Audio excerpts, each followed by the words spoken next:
Hujambo na karibu mtazamaji wa Mlimani TV popote ulipo.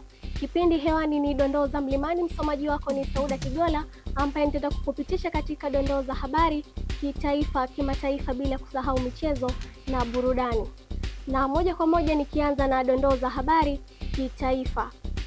Serikali imesema wakalimani 300 wa lugha ya alama tayari wamejisajili kwenye kanzidata ya wakalimani wa lugha hiyo. Kauli hiyo imetolewa leo bungeni na naibu waziri wa habari, utamaduni, sanaa na michezo Hamisi Mwinjuma alipokuwa akijibu swali la mbunge wa viti maalum Stella Ikupa aliyetaka kujua mkakati wa serikali kuifanya lugha ya alama kuwa lugha rasmi ya mawasiliano. Hatua nyingine zilizopangwa na serikali ni pamoja kuwawezesha wale watakaokidhi vigezo vya kujifunza lugha ya alama kimataifa ili waweze kutumika ndani na nje ya Tanzania. Na kwa upande wa dondoo za habari kimataifa, Urusi na Ukraine zinajiandaa hii leo Jumatatu kufanya duru nyingine ya mazungumzo ya moja kwa moja kusuluhisha mzozo baina ya nchi hizo mbili yatakayofanyika mjini Istanbul nchini Uturuki.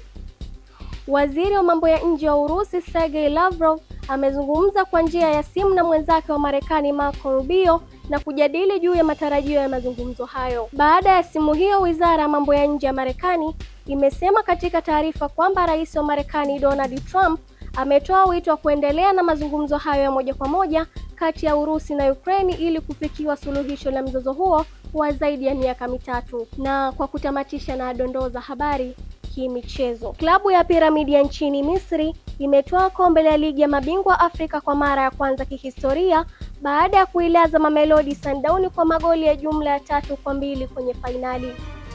Mamelodi Sundowns ililazimishwa sare ya 1-1 kwenye mchezo wa kwanza katika dimba la Loftus-Versfeld Petroni ya Afrika Kusini kabla ya kulala kwa mabao 2-1 katika dimba la Cairo Juni 30 Misri kwenye mchezo wa marudiano. Na hivi ndivyo ninavyoweza kutamatisha na dondoo kutokea hapa Mlimani. Msomaji wako ni Sauda Kigola. Tukutane wakati mwingine. Bye bye.